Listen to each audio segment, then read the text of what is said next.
Hi, welcome back. This is week 5 of my monetization journey. I am a new YouTuber. I'm 59, wondering how long it's going to take me to get monetized. Not if, but when. I'm Kim, and my main channel is about life after 50, kind of on the inside, mental health, just like real life after 50, maybe especially for people that aren't where they thought they would be over 50. So let's get into it. So my typical format is highs, lows, what I'm working on, and stats. Highs, probably just continue to be people are watching my stuff. It's just like, wow. Lows are probably, I don't know that I had any lows this week. Honestly, I filmed some stuff and just really enjoyed it because I'd kind of been out of the loop for about a week, and I just think it's really fun. I've gotten a lot better at editing. I mean, I'm not great, but better, and things are just kind of starting to click a little bit. Probably the lows would be just figuring out how to do different things. And so one of the things I talked about the last couple of weeks that I wanted to work on was doing more B-roll. So I'm not just here sitting in front of the camera, as a talking head.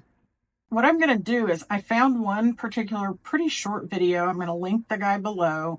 Looks like he has tons of videos. I shoot on my iPhone 14 Pro Max. And so, it's different shooting on this versus an actual vlogging or digital camera. So I really found this one particular video of his I found super helpful. So I'm going to put his link. One of the things I'm also going to do here is I'm going to show you a couple of things that I implemented from that short video. I mean, watch the video and then within 5 minutes had done this. And I was blown away because I really know nothing about photography, whether it's digital or an iPhone or videography. And so I'm just like a blank slate. So this may be super, like everybody knows this but me.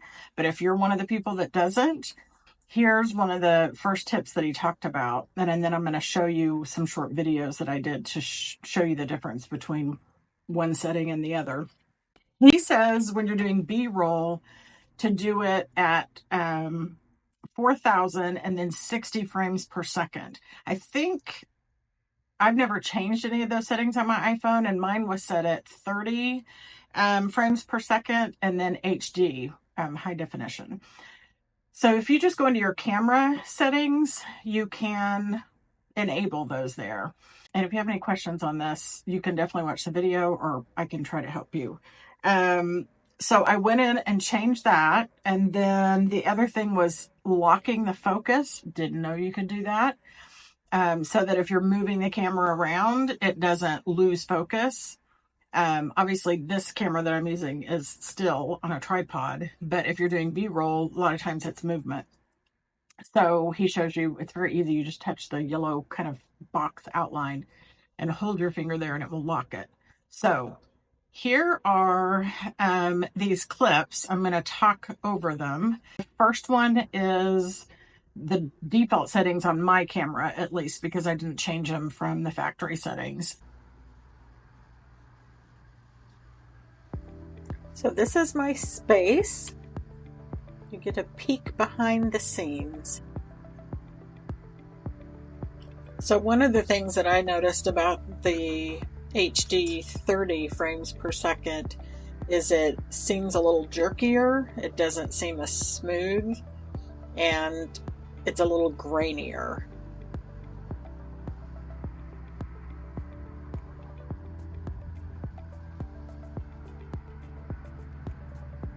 And then the next one is implementing just changing to shooting in 4K 60 frames per second. So let's see the difference here.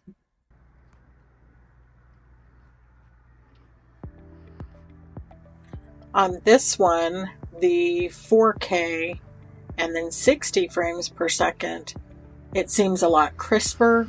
The movement, although I'm moving kind of too fast, the movement seems a lot smoother. I just noticed a huge difference, and this looks much better, I think. What do you think?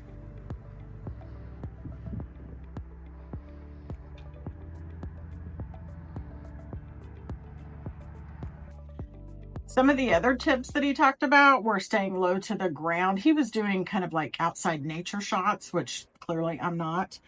The other thing is being precise, like not trying to get everything. And I watched the rest of the video after I took the videos that you just saw. So I'm moving around kind of fast, but either like using a slide shot, which is what I did, a push in, or I think he said a push out too, but you want to use constant motion, obviously, you know, like a steadiness. And then adding sound effects when you add B-roll to your video. I mean, I'll probably try that down the road. I can kind of only do one thing at a time. And then try not to film everything. So just kind of zoning in on, instead of doing, like if I was doing a shot in my kitchen, don't do the whole kitchen, just kind of zoom in on, you know, my coffee pot or the stove where I'm making my lunch or whatever. So anyway, hopefully that is helpful. Let's get into the statistics this week. So everything continued to trend in a positive direction. Views, it was up 265 views, so that's 126%. The total, I think, was at 595. This was as of Wednesday, I think. The I started at no views, obviously, in mid-May. I think May 16th or 18th. Subscriptions was really great this week. It was up 13. That should have put me at 34, but I'm only at 31. So I must have had some people unsubscribe, which I do that to people. If I'm like, you know, this isn't probably the right channel for me. So subscriptions are up 13. That brings me to 31. That's up 116%. And then watch time. And remember, with subscriptions, you're trying to get to 1,000 to be monetized. Watch time was at 9.1 hours. That's a 67% increase. That put me at 20.2 hours. So again, everything. And I think I posted 3 videos this week. Couple for my 31-day challenge, and then my monetization. The cool thing too is I did some extrapolating. I did some math a couple of days ago, and I was like, in the last couple of weeks, if I just took like my lowest, I think I used that 67% increase on my watch time because views and subscriptions were up over 100%. If I extrapolate that out, I could potentially be monetized in subscriptions in 7 weeks, because it's kind of like compounding interest, right? You know, you see that percentage. I think I had, 5 watch hours the week before, and it was almost double at 9.1. So the watch time could probably, if it keeps, and of course that's no guarantee, but if it keeps at this pace, could potentially be in 9 weeks. So that was super motivating to me. And obviously at those minimums, 4,000 watch hours, 1,000 subscribers, I'm sure it's pennies. I mean, unless you have something go viral. But for no longer that I've been doing it, I'm just really encouraged by that. So hopefully that is helpful. Let me know if you have any questions. Let me know if you have started a channel. I've had a couple people comment that they have, and I'm just, good for you. Why not? One person commented, you know, just like, who gives an F? I'm just gonna do it and not be intimidated. So yeah, let's do it. All right. Have a great week. I'll see you next week.